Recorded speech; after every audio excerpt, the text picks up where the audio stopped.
Tetapi pada akhirnya keluarga Valens tetap memilih anak dan memaksanya pergi jauh. Maaf, aku tidak melindungimu dengan baik. Daniel tahu isi pikiran Tracy. Sekarang juga, tak ada gunanya membicarakan itu. Tapi aku berharap. Tidak ada harapan lagi.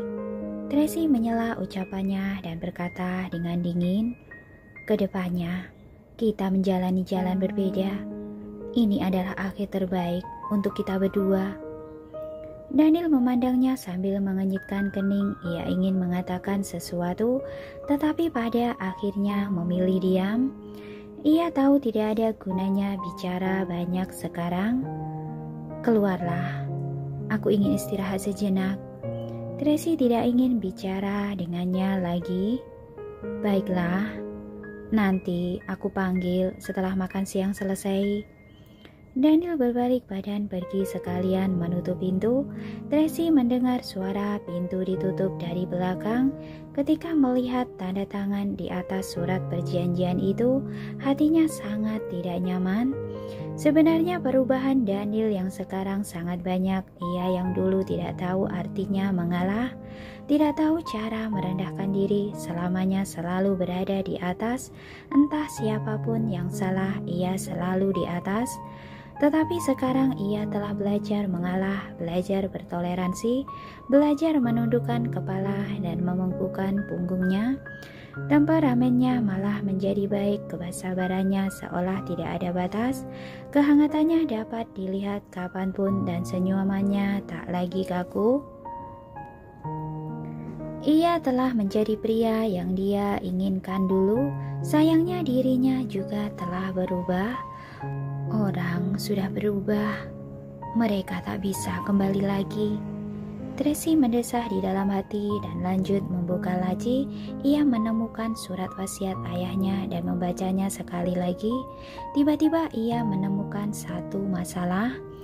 Ayahnya mengingatkannya dengan tegas di dalam surat, begitu menelpon nomor itu, hidupnya akan mengalami perubahan besar. Jika masih ada jalan lain, jangan mencoba menelpon nomor itu. Tetapi selama 2 tahun ini kakaknya sangat baik padanya. Kakak menyelamatkannya kembali dari kematian, mendukungnya berdiri kembali, membimbingnya dengan hati-hati agar ia dapat memiliki keterampilan yang baik. Kakak juga memberinya saham dan menjadikannya sebagai pemegang saham grup Moore kedua terbesar. Semua ini adalah sebuah kehormatan dan kebanggaan. Kenapa ayahnya tidak ingin ia kembali ke keluarga Moore? Apa yang ia cemaskan sebenarnya? Apakah karena keluarga itu terlalu rumit? Pada kenyataannya hal-hal itu akan dialami di keluarga manapun. Mengenai kekuasaan kakaknya, hingga hari ini kakaknya belum pernah memaksanya melakukan sesuatu, walaupun kadang-kadang memerintahnya, tetapi itu semua demi kebaikan dirinya. Jadi baginya keluarga Moore bukanlah sesuatu yang menakutkan, malahan sebuah penebusan baginya. Tetapi ia selalu berpikir pasti ada alasan di balik kecemasan ayah. Bagaimanapun ayahnya adalah orang yang bijaksana, ia tidak akan bicara tanpa dasar. Tetapi tidak ada gunanya memikirkan ini sekarang, hanya bisa berjalan selangkah demi selangkah. Tracy meletakkan surat wasiat itu dan menemukan selembar kartu hitam. Itu adalah uang yang ditinggalkan ayah untuknya sebelumnya. Ketika ia berinvestasi di pabrik, ia mengambil sebagian uang. Masih ada 100 miliar lebih di bank Swedoland. Tetapi ini semua tak ada gunanya lagi. Ia sekarang tak kekurangan uang. Namun karena itu adalah barang yang ditinggalkan ayahnya untuknya, maka ia harus membawanya pergi. Tracy meletakkan barang-barang penting dalam kotak penyimpanan barang, termasuk surat perjanjiannya dengan Daniel. Bagaimanapun itu melambangkan permulaan cinta mereka. Tak ada salahnya menyimpan kenangan. Setelah membereskan barang, Tracy istirahat di atas ranjang. Akhir-akhir ini terlalu banyak hal yang terjadi. Ia sangat lelah, tetapi tubuhnya tak bisa bersantai. Sekarang setelah pulang dan melihat kamar yang familiar, juga ranjang kecil yang pernah ditidurinya, ia merasa sangat akrab. Jadi begitu ia berbaring istirahat tak terasa langsung tertidur. Daniel telah selesai menyiapkan makan siang. Ia membersihkan tangan dan pergi memanggil Tracy makan. Ia mengetuk pintu 2 kali, tidak ada yang menjawab. Jadi ia mendorong pintu dan masuk, menemukan Tracy sedang tidur lelap di atas ranjang. Setelah mantelnya dilepaskan, Tracy yang tampak lembut itu mirip dengan dirinya yang dulu. Daniel berjalan masuk, menyelimutinya dengan pelan, lalu duduk di tepi ranjang memandangnya dengan hening. Masa lalu muncul di benaknya, emosi yang ruwet bergejolak di dalam hati. Ia tak bisa menahan diri untuk membelai bibinya. Di saat ini Tracy tiba-tiba terbangun, membuka mata dan bertemu dengan tatapan Daniel. Ia tertegun sejenak lalu mendorongnya dengan dingin. "Aku hanya menyelimutimu," Daniel menjelaskan.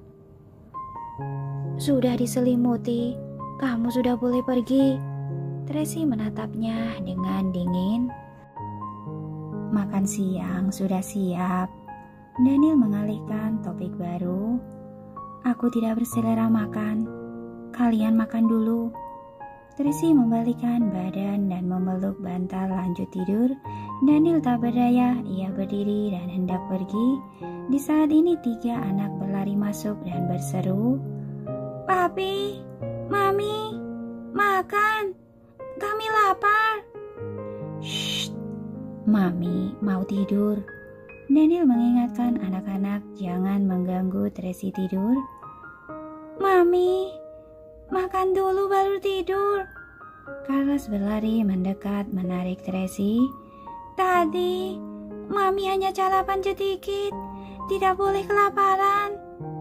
"Benar, Mami.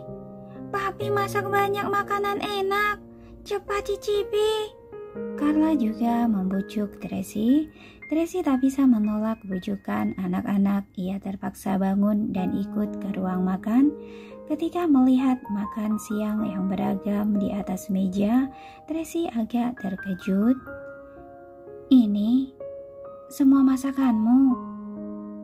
"Memang, masakan siapa?" Daniel memutar mata ke atas lalu meminta anak-anak cuci tangan.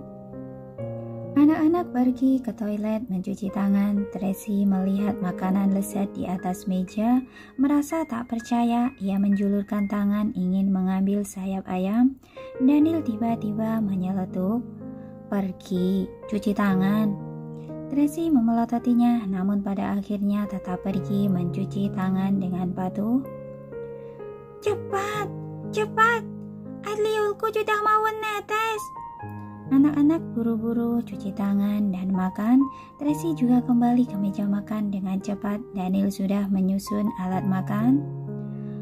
"Papi, makan. Mami, makan." Anak-anak berseru dengan sopan lalu mulai makan.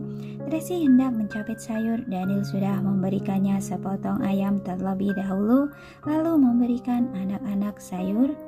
Tracy meliriknya sejenak lalu makan sayap ayam itu. Setelah selesai menghabiskan sayap ayam, ia tak bisa menahan diri mendesah, "Lumayan." "Hanya lumayan." Daniel memberikan sepotong ikan. "Coba ini." Tracy mencicipinya, ingin sekali memujinya, tapi ia berpura-pura dingin. "Tak buruk." "Tak buruk." Daniel mengeritkan kening. "Enak, enak, sangat enak, tiada lawan." Carlos tak berhenti memuji. "Benar, aku juga merasa sangat enak." Carla memuji dengan antusias. "Papi, sejak kapan Papi belajar masak sayur ini? Dulu Papi hanya bisa masak bubur tulang sapi." "Baru belajar beberapa hari ini." Daniel menatap anak-anak dengan lembut. "Setiap hari menghabiskan waktu 2 jam belajar masak, meneliti masakan. 1 hari belajar 1 macam sayur.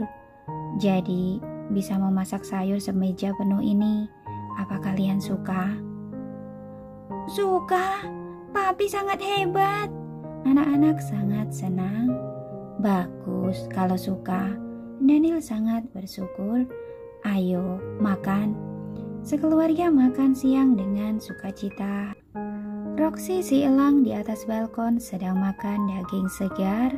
Roxy di ujung meja makan sedang menyantap makan siangnya, namun ia terus menoleh ke arah piring anak-anak. Carlos mengajarinya dengan tegas. Roxy, jangan sembarangan makan makananmu. Roxy, kamu tidak boleh makan daging. Kamu hanya boleh makan makananmu. Carla menenangkan dengan suara lembutnya. Ia teringat dirinya akan segera pergi, sedangkan Roxy harus tinggal bersama Carlos. Ia tak tega menegur Roxy. Menyebalkan, menyebalkan. Roxy berseru tak senang, lalu lanjut makan makanannya. Papi, bagaimana keadaan perusahaan akhir-akhir ini? Majalah sudah diselesaikan, tanya Carlos pada Daniel. Sudah sebagian, Daniel menjawab dengan santai. Tidak perlu cemas, Papi akan mengatasinya. Papi tidak menjalani hari pelayatan kakek buyut dengan baik. Jika Papi ada waktu, ingat, pergi mengunjungi kakek buyut. Jelaskan baik-baik padanya. Carlos teringat segera pergi. Ia agak mencemaskan ayahnya. Oke, Daniel memberinya sepotong ikan. Negara Imron sangat dingin. Papi sudah menyiapkan pakaian hangat. Ingat, dipakai sebelum turun pesawat. Iya, Carlos mengangguk kepala, tak berani melihat Daniel. 2 bulan lagi, Papi pergi menemui kalian.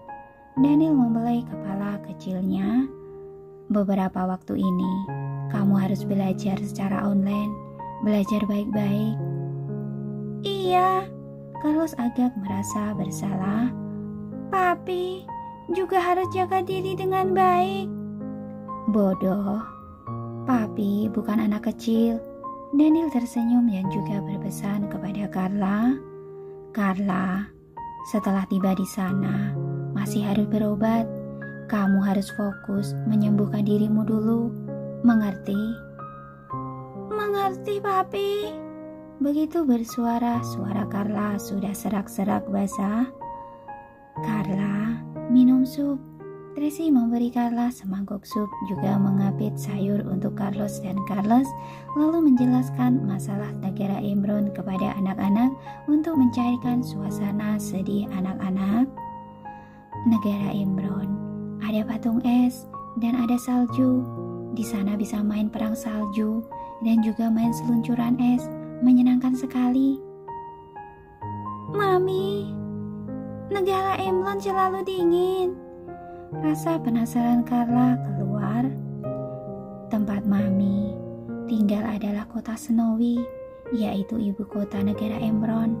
Sepanjang tahun, kebanyakan musim dingin. Sangat jarang sekali bersuhu hangat. Paling tinggi hanya sekitar 10 derajat Celcius.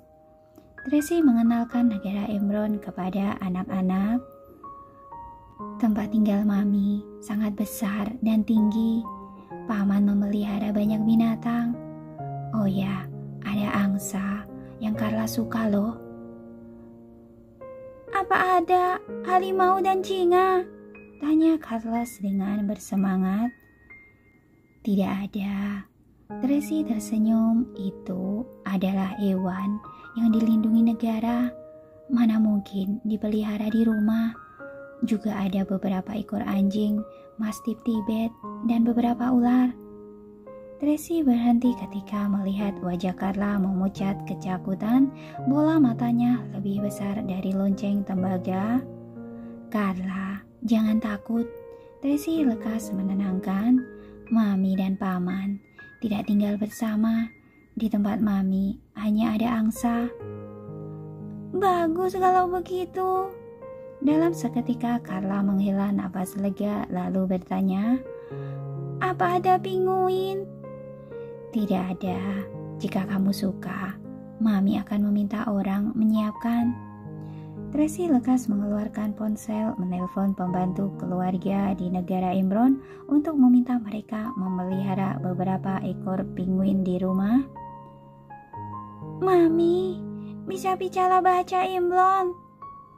Carlos sangat terkejut walaupun ia tahu Mami yang sekarang sangat hebat, tetapi sebelumnya ia hanya melihat seni bela diri Maminya, belum pernah melihat dari sisi pengetahuan.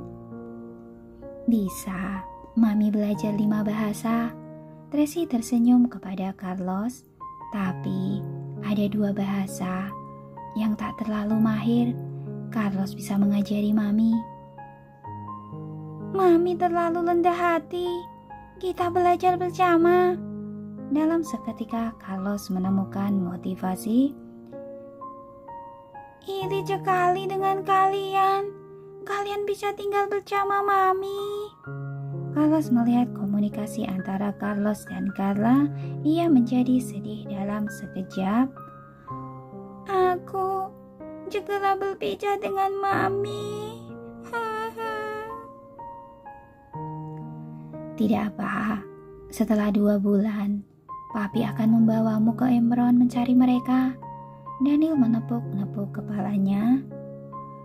Kamu juga bisa pergi bersama Mami ke Imron. Tracy juga tidak rela meninggalkan Carlos, jadi ia bicara dengan hati-hati. 2 bulan kemudian, ketika Papi pergi menjemput Carla, jadi sekalian menjemputmu pulang. Oh, Carlos menoleh melihat Daniel. Tidak perlu. Daniel lekas menolak. Kamu sudah membawa mereka berdua. Setidaknya tinggalkan 1 untukku kan? Toh hanya tinggal 2 bulan. Bukannya tidak pulang. Tracy mengenyitkan kening. Kamu tanya Carlos apa dia ingin pergi. Carlos memandang Tracy dengan lemah lalu segera menundukkan kepala tak berani bicara. Carlos, kamu ingin pergi? Daniel bertanya dengan Carlos. Aku... Carlos merenung sejenak lalu bicara dengan pelan-pelan. Lebih baik aku tinggal di sisi Papi saja. Kalau tidak, Papi akan kesepian. Ketika mendengar Carlos berkata demikian, Tracy tidak lagi bicara apa-apa. Ia hanya mengubah ucapannya. Baiklah, kalau begitu kita bertemu 2 bulan kemudian. Iya, Carlos lekas menganggukkan kepala. Sudah, ayo makan. Daniel mengapit tulang ika babi untuk Carlos walaupun wajahnya tidak menunjukkan apa-apa, tetapi sebenarnya dalam hatinya sangat sedih. Ia mengira Carlos tinggal di sisinya karena tidak merelakannya, ternyata hanya karena mengasihinya. Setelah selesai makan, Daniel mulai menemani anak-anak bermain. Ia terlebih dulu membantu Carlos menyelesaikan masalah perangkat lunak yang baru ditemukan Carlos, memberinya arahan, lalu Carlos menyelesaikan masalah lainnya. Kemudian ia merapikan boneka Barbie bersama Carla. Carla berencana membawa beberapa boneka ini ke negara Imron. Daniel menemukan kotak kecil berwarna merah muda untuk diisi boneka-boneka itu. Di sisi lain, Carlos sedang bermain Lego. Ia memberikan waktu kepada mereka dengan patuh. Tracy membereskan dapur sendirian, mengerucutkan bibir tak senang.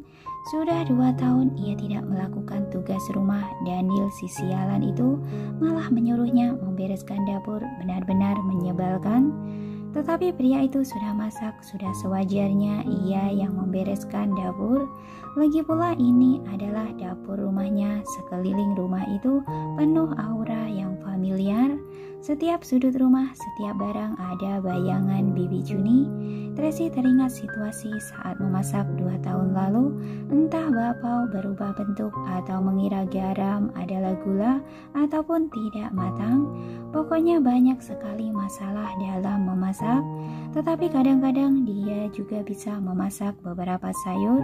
Ia masih ingat waktu itu Daniel pindah ke lantai atas. Setiap malam ia menyelinap ke atas untuk tidur. Pagi hari kembali pulang membuat sarapan. Ketika anak-anak akan sekolah, ia akan membawa sarapan atas untuk makan bersama.